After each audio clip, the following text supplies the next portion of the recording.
Jumpa lagi dengan saya, Mr. Sorchan, di dalam channel pengembangan kepribadian atau mentoring self improvement.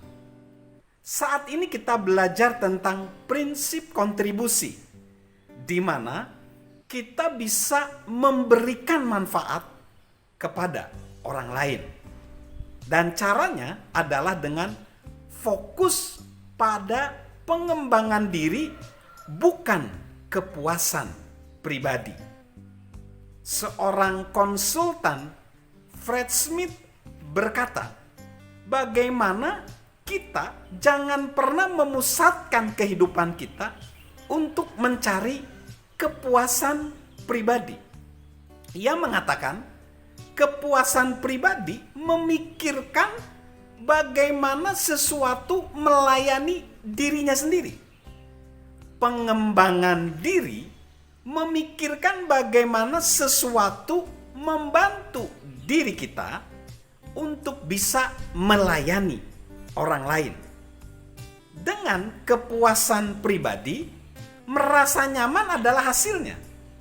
Dengan pengembangan kepribadian, merasa nyaman adalah hasil sampingan.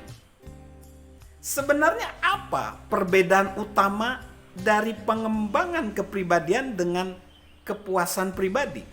Motivasinya. Kepuasan pribadi berarti melakukan apa yang saya sukai dan saya menerima hasil yang paling banyak karena telah melakukannya. Sementara pengembangan pribadi berarti melakukan apa yang menjadi talenta saya dan hanya saya yang dapat melakukannya, dan itu menjadi tanggung jawab saya.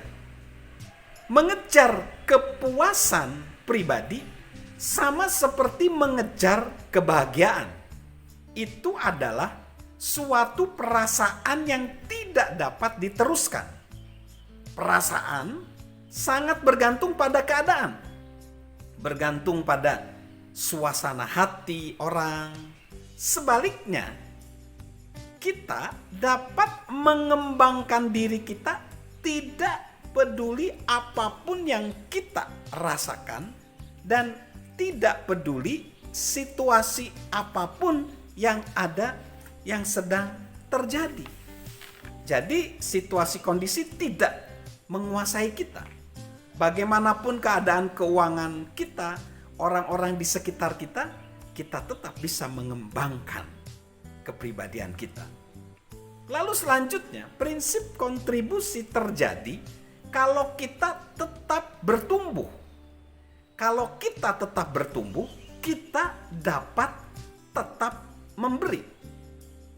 Setiap kali orang berhenti belajar dan berhenti bertumbuh secara aktif, itu laksana jarum jam yang mulai berdetak mundur hingga suatu waktu dia tidak memiliki apapun untuk dibagikan.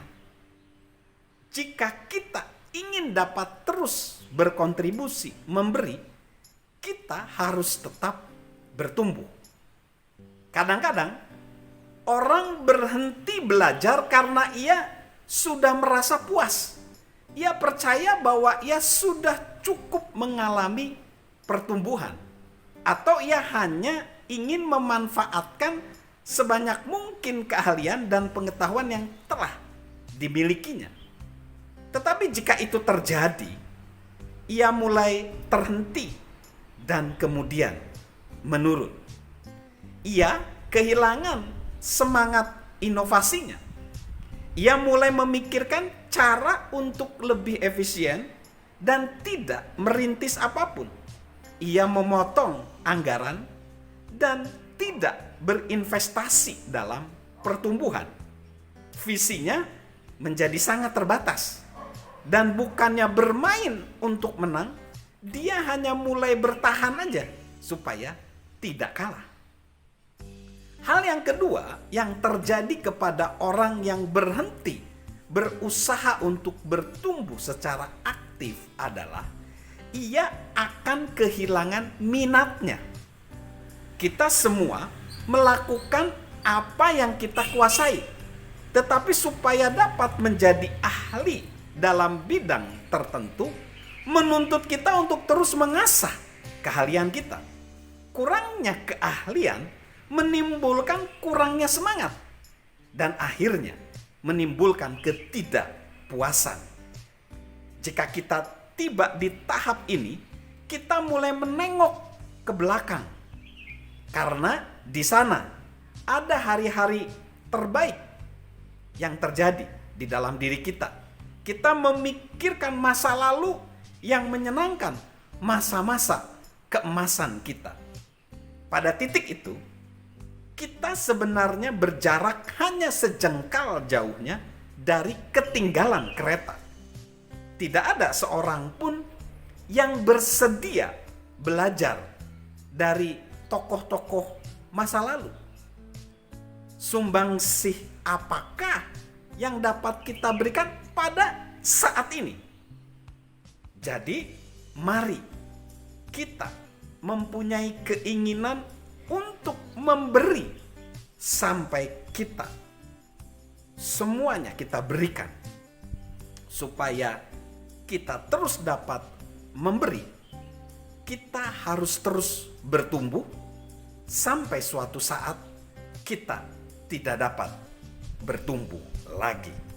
Salam untuk memberikan kontribusi positif bagi diri kita, sesama kita, bahkan bangsa kita. Salam sehat selalu dari saya, Mr. Sorjan